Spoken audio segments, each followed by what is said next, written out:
नमस्कार दोस्तों, कथा वाचन में आप सभी का स्वागत है। इस वीडियो में हम आपको वट सावित्री व्रत के बारे में बताएंगे। लेकिन इससे पहले अगर आपने अभी तक इस चैनल को सब्सक्राइब नहीं किया है तो प्लीज़ इस वीडियो को लाइक और चैनल को सब्सक्राइब करना ना भूलें।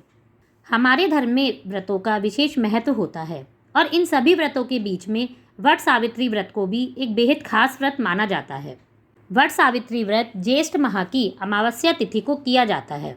इस व्रत में बरगद के पेड़ की पूजा की जाती है क्योंकि बरगद के पेड़ में त्रिदेव का वास होता है, यानी कि पेड़ की जड़ में ब्रह्मा जी का वास है, तने में श्री विष्णु जी का वास है और शाखाओं में शिव जी का वास माना जाता है। आइए जानते हैं कि क्या है वट सावित्री व्रत की कथा। भद्र देश के एक राजा थे जिनका नाम अश्वपति था। भद्र देश के राजा अश्वपति के कोई संतान नहीं थी। उन्होंने संतान की प्राप्ति के लिए मंत्र उच्चारण के साथ प्रतिदिन 1,00,000 आहुतियाँ दी। 18 वर्ष तक यह क्रम चलता रहा। इसके बाद सावित्री देवी ने प्रकट होकर वर दिया कि हे राजन, तुझे एक तेजस्वी कन्या पैदा होगी। सावित्री देवी की कृपा से जन्म लेने के कारण कन्या का नाम सावित्री रखा गया। कन्या बड़ी होकर बेहद रूपवान हुई। योग्य वर न मिलने की वजह से सावित्री के पिता बहुत दुखी थे। उन्होंने कन्या को स्वयं वर तलाशने भेजा। सावित्री तपोवन में भटकने लगी। वहाँ साल्व देश के राजा ध्रुमतसेन रहते थे। क्योंकि उनका राज्य किसी ने छीन लिया था, उनके पुत्र सत्यवान को देखकर सावित्री ने पति के रूप में उनका वरण किया।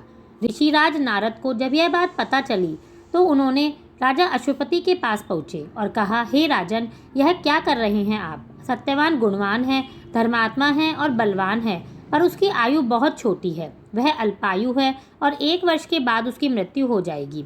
ऋषिराज नारद की बात सुनकर राजा अश्वपति घोर चिंता में डूब गए। सावित्री ने उनके कारण पूछा तो उन्होंने कहा, पुत्री, तुमने जिस राजकुमार को अपने वर के रूप में चुना है वह अल्पायु है। तुम्हें किसी और को अपना जीवन साथी बनाना चाहिए।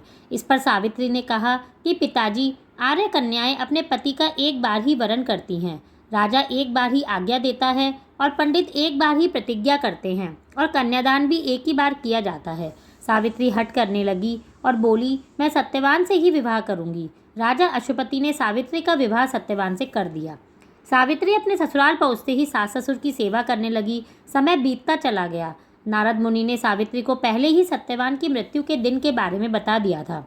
वह दिन जैसे जैसे करीब आने लगा, सावित्री अधीर होने लगी। उसने 3 दिन पहले से ही उपवास करना शुरू कर दिया। नारद मुनि द्वारा कथित निश्चित तिथि पर पितरों का पूजन किया।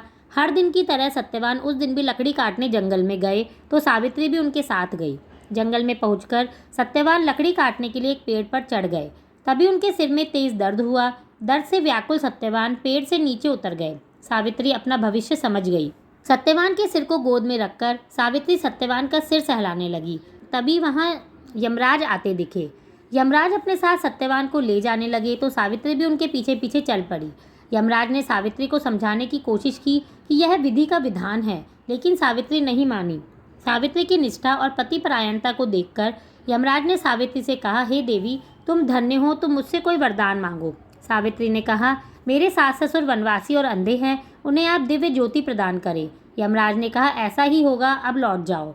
लेकिन सावित्री अपने पति सत्यवान के पीछे पीछे चलती रही।